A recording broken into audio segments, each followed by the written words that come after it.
हिंदुस्तान का जो घिनौना चेहरा है वो और भी ज़्यादा वहाँ पे जो शहादतें हो रही हैं, यंग लड़के जो शहीद हुए हैं कश्मीर के अंदर, मकबूजा जम्मू कश्मीर में, वो कथवा की जो बच्ची है आसफ़ा, जो उसके साथ जिस तरह का सलूक किया गया, हिंदुस्तान की एक टेंपल के अंदर, जम्मू के एक टेंपल के अंदर जिस तरह उसको सिडेट किया गया, उसको म्यूटिलेट किया गया, उसको रेप किया गया, और फिर उसके बाद बीजेपी के लोग बाहर निकले और उन्होंने प्रो रेपिस्ट रैलीज़ निकाली। एक छोटी सी बच्ची के साथ इस तरह ज़्यादती की जाए, और वो एक ज़्यादती सिर्फ इस वजह से नहीं हुई कि वहाँ पे जैसे कोई एक रेपिस्ट था या कोई एक गंदी माइंड का आदमी था या कोई पागल लोग थे, बल्कि एक पूरी एक स्ट्रैटेजी के तहत वो की गई। जिस तरह यासीन साहब गाड़ी में निकले हैं, परसों की बात है, और जिस तरह उनको बेरहमी से इतना मारा गया है, घसीटा है बाहर, और फिर उसके बाद उनके पाँव में भी काफ़ी चोट आई है और टांगों के ऊपर, और उनको मारा है वो गन बट्स के साथ उनके फीट के ऊपर। ये वैश्याना हरकतें हैं इनकी।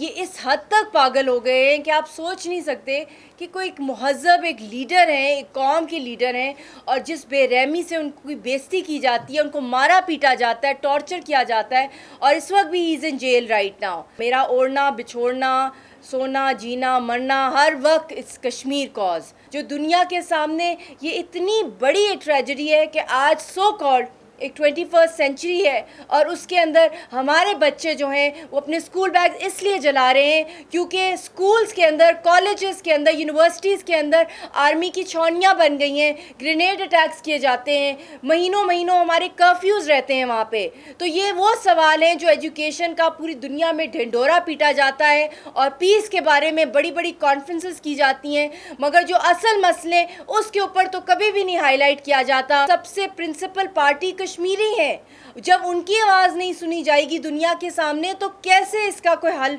ढूंढा जा सकता है। और एक और चीज़, क्योंकि जब आप यूरोप या कहीं वेस्टर्न पावर्स या कहीं थिंक टैंक से आप लोगों की भी इंटरेक्शन होती होगी, तो सब जगह यही कहा जाता है कि human rights violation, human rights violations, मगर ये ह्यूमन राइट्स वायलेशंस का जो लिंक है directly it is linked with our political struggle. तो इसलिए मैंने ये कैटेगोरिकली उन सबको ये बताया है कि हमें टारगेट इसलिए किया जाता है, ह्यूमन राइट्स वायलेशंस इसलिए की जाती हैं, ड्रैकोनियन लॉज इसलिए हैं, TADA POTA, arm forces special powers act, ये सारे एक्ट इसलिए हैं ताकि जो हमारी स्ट्रगल है उसको सप्रेस किया जाए, उसको बंद किया जाए, डराया धमकाया जाए। और चाहे वो कथवा के अंदर जो बच्ची के साथ हुआ है आसवा, उसका वाक़या ले लें, या अभी जो 6 लाशें हमें कल मिली हैं अपने जवानों की, या उससे 2-3 दिन पहले जो मिली हैं, और उससे पहले भी जो 20 शहादतें मिली हैं, ये कंटिन्यूस जो एक डेथ की जो एक वेव और किलिंग वेव जो चल रही है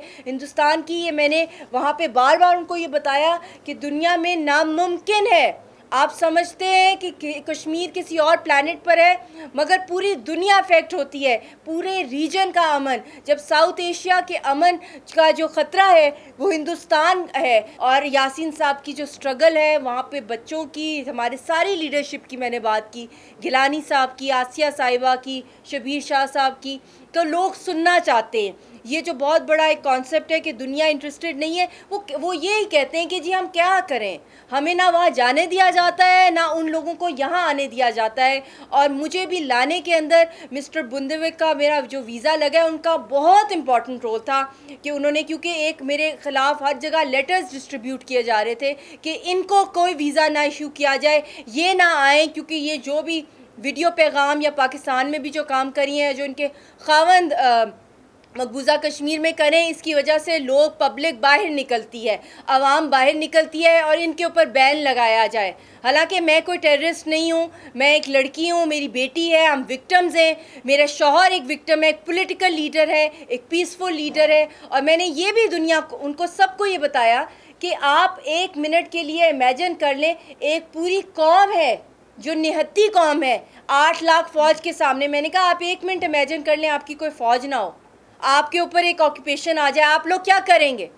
रोएंगे, चीखेंगे, अपने आप को कैसे प्रोटेक्ट करेंगे? तो तब यकीन करें पूरे हॉल के अंदर साइलेंस हो गया। और मैंने एक सवाल किया सबसे, मैंने कहा क्या कीमत है, क्या कीमत देनी पड़ेगी, हमारी कश्मीरी कौम को क्या रैंसम देना पड़ेगा कि हमें एक ऑक्यूपेशन फोर्स ने हमें हाईजैक कर लिया, हमें किडनैप कर लिया है, हमारे सारे राइट्स ले लिए। हम अब कौन सी कीमत अदा करें? हम अपनी जानों के नजराने दे रहे मगर हम लोगों को आज़ादी नहीं मिल रही, जो हमारा बेसिक राइट है यूएन की करारदादों के मुताबिक।